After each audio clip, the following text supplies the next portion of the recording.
महाराष्ट्र में एकनाथ शिंदे और देवेंद्र फडणवीस की सरकार आने के बाद भी यहां पर क्लाइमेक्स की दौड़ जारी है, यानी अभी तक क्लाइमेक्स नहीं हुआ है। प्रदेश में आए दिन आरोप प्रत्यारोप की खबरों के साथ शिंदे गुट में कमजोर विभाग देने से मंत्री नाराज भी बताए गए। इस पर एक डिटेल्ड रिपोर्ट आपको दिखाई है। इन सब के बीच एक और बड़ी खबर सामने आई है। नई सरकार के अस्तित्व में आते ही अधिकारियों के ट्रांसफर और पोस्टिंग भी बहुत तेज हो गई है। शिंदे फडणवीस सरकार द्वारा आदित्य ठाकरे के पसंदीदा कई अधिकारियों की बदली की गई है। 1 से 1.5 महीने पहले नियुक्त किए गए सहायक आयुक्त की बदली के बाद अब और 5 सहायक आयुक्तों के आनन फानन में तबादला करने के आदेश जारी कर दिए गए हैं। आदित्य ठाकरे के बेहद करीबी समझे जाने वाले सहायक आयुक्त किरण दिगावकर को दूसरी बार और मृदुला अंडे को तीसरी बार ट्रांसफर किया गया है।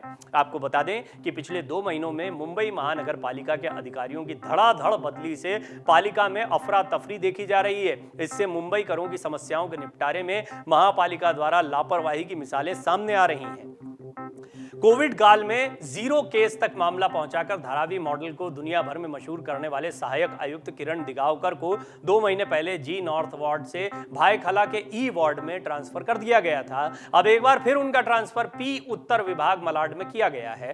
2 महीने पहले ट्रांसफर की गई उपायुक्त चंदा यादव की भी बदली जोन 1 से घन कचरा व्यवस्थापन विभाग में की गई है। परेल के एफ दक्षिण वार्ड के सहायक आयुक्त स्वप्ना क्षीरसागर की कोलाबा ए विभाग के सहायक आयुक्त पद पर, तो मलाड पी उत्तर वार्ड के सहायक आयुक्त महेश पाटिल की परेल एफ दक्षिण वार्ड के सहायक आयुक्त पद पर नियुक्ति की गई है, ट्रांसफर किया गया। इसके मायने समझने की कोशिश करेंगे इस रिपोर्ट में। ये तो खैर चलता रहता है अधिकारियों का जो ट्रांसफर है, लेकिन इसके बहुत मायने हैं राजनीतिक तौर पर। इसी तरह कुछ और अधिकारियों की बात करें तो अजय कुमार यादव कार्यकारी अभियंता को सहायक आयुक्त ई वार्ड की अतिरिक्त जिम्मेदारियां दी गई हैं। चेंबूर एम पश्चिम वार्ड की सहायक आयुक्त मृदुला अंडे की सहायक आयुक्त अतिक्रमण निर्मूलन शहर पूर्व और पश्चिमी उपनगर के पद पर नियुक्ति की गई है।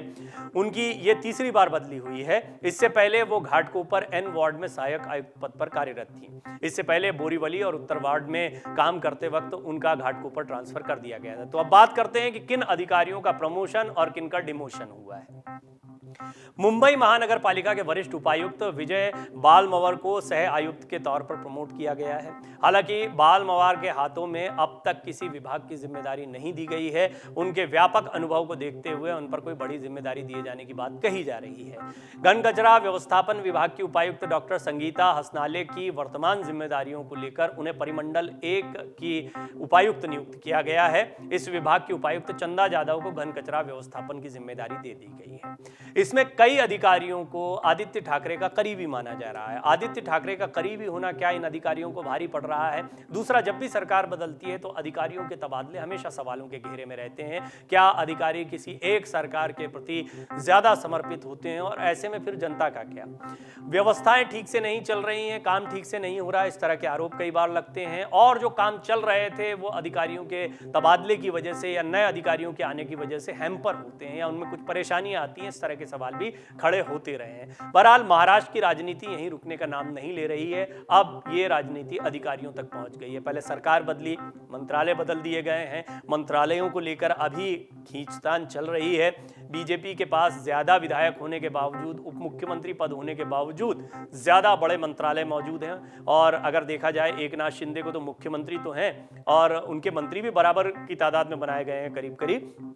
इसके बावजूद उनके मंत्रियों में कमजोर विभाग दिए जाने को लेकर एक निराशा, एक नाराजगी भी देखने को मिल रही है। इस सब के बीच में अब शिंदे और फडणवीस सरकार, देखिए यहाँ पे बीजेपी का एंगल नहीं भूलना चाहिए। और ये कहा भी जा रहा है कि सरकार में किसकी चल रही है, शिंदे की चल रही है, फडणवीस की चल रही है। जब सरकार बनी थी तभी ये कहा जा रहा था कि बेशक बीजेपी सरकार में एक सहयोगी के तौर पर आ रही है, शिंदे की सरकार बना रही है, लेकिन यहाँ चलने वाली है बीजेपी की। और चले भी क्यों ना, बीजेपी ने अपनी ताकत से एक छोटे से बागी गुट को सरकार बनाने का मौका दिया है। बीजेपी इसको अपना बड़प्पन भी बता चुकी है, खुद कह चुके हैं कि हमारा बड़प्पन है, बड़ा दिल दिखाया है। और देवेंद्र फडणवीस के बारे में भी यही बातें कही गई हैं। लिहाजा इन ट्रांसफर्स को लेकर ये भी कहा जा रहा है कि इसमें कहीं ना कहीं राजनीतिक सोच भी है। आने वाले बीएमसी चुनाव को भी ध्यान में रखा जा रहा है। आने वाले समय में जो कार्यवाहियां अलग अलग मंत्रालयों की तरफ से की जाएगी उनको भी ध्यान में रखा जा रहा है। लिहाजा एक के बाद एक धड़ाधड़ अधिकारियों के ट्रांसफर किए जा रहे हैं, प्रमोशन डिमोशन किए जा रहे हैं। और इसमें इस बात का भी ध्यान रखा जा रहा है कि पिछली सरकार में आदित्य ठाकरे, उद्धव ठाकरे के करीब कौन थे। डाउनलोड करें अमर उजाला ऐप और पाएं खबरें लगातार। अगर आप ये वीडियो YouTube पर देख रहे हैं तो हमारे चैनल को सब्सक्राइब करें और बेल आइकन को दबाना ना भूलें। अगर आप Facebook पर ये वीडियो देख रहे हैं तो हमारे पेज को लाइक करें।